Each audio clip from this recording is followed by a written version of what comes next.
Welcome, Dr. Marron. Would you introduce yourself, please? Sure. I'm Tom Marron. I'm the director of the Early Phase Trials Unit at the Tisch Cancer Institute at Mount Sinai Hospital. I'm a professor of medicine and also a professor of immunology and immunotherapy at the Icahn School of Medicine at Mount Sinai. And I'm trained as both an oncologist and an immunologist. Excellent. Thanks for joining us today. Thank you for having me.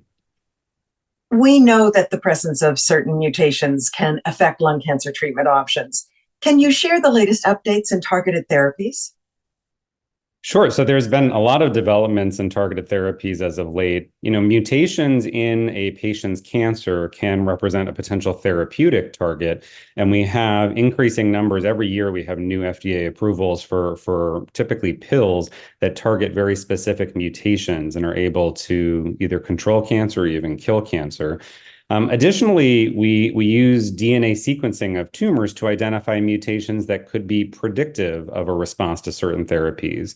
So even though we don't have a specific drug to target that mutation in their DNA, that change in their DNA that's making the cancer grow, we do know that patients with certain DNA mutations do better on certain therapies than other therapies. And so we can use mutations specifically to help guide therapy, even if we don't have a targeted therapy for something like EGFR mutation or a KRAS mutation.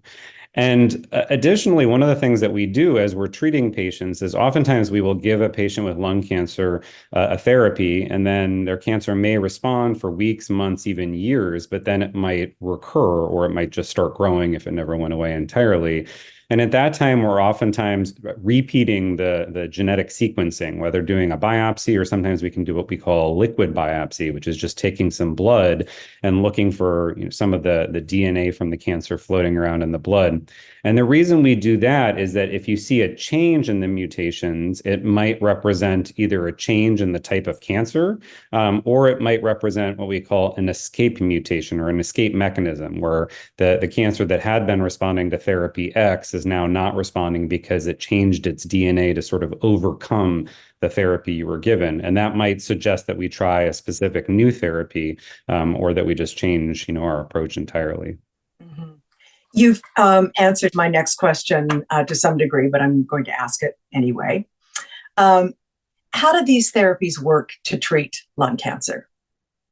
So cancer is caused by changes in your DNA. So your DNA is your instruction booklet on how cells should grow and when they should grow. And every cell in your body theoretically has the same DNA, except for because of a variety of things like smoking or exposure to radon or just living in a large city full of pollution.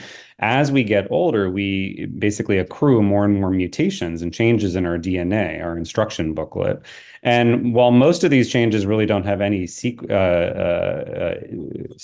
and they're not going to affect the ability for the cancer or for normal cells to grow, sometimes you'll get a mutation in a very specific gene that's important for telling cells when to divide and when to grow and when not to grow.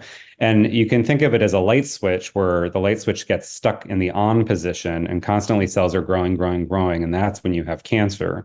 So when you have these mutations, one of the approaches that we've been working on for the last few decades, in particular in the last few years, we have lots of these new drugs that target these mutations, and they basically turn that on signal off.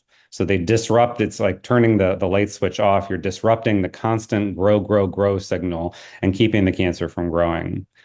Typically, we think of these targeted therapies that do this not as cures for cancer, at least when patients have metastatic disease, but they're very good at controlling cancer. And some of these therapies can work for years, even a decade, and control the cancer. But oftentimes, unfortunately, cancer always finds a way to outsmart us, even when we're outsmarting it.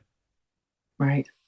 Are there new mutations being discovered that can impact the future of non-small cell lung cancer care?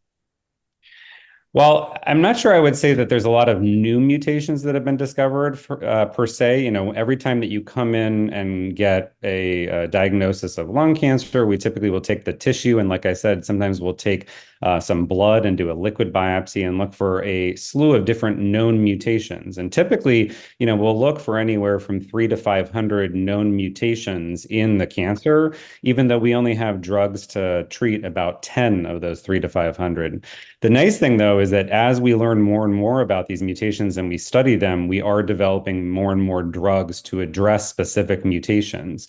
So, 5 years ago, we really only had 3 different mutations that we could target. Now we have around 10 because we have all these new drugs that target very specific mutations, whether they be in genes like MET or RET or KRAS or BRAF. So I think that while we aren't necessarily discovering that many new genes, we've been looking at the genetic sequence of cancer and also just the human genome for 20 to 30 years at this point. We're discovering lots of new drugs that can target those specific mutations that we know patients have, but that, most of the mutations we identify are not necessarily druggable targets.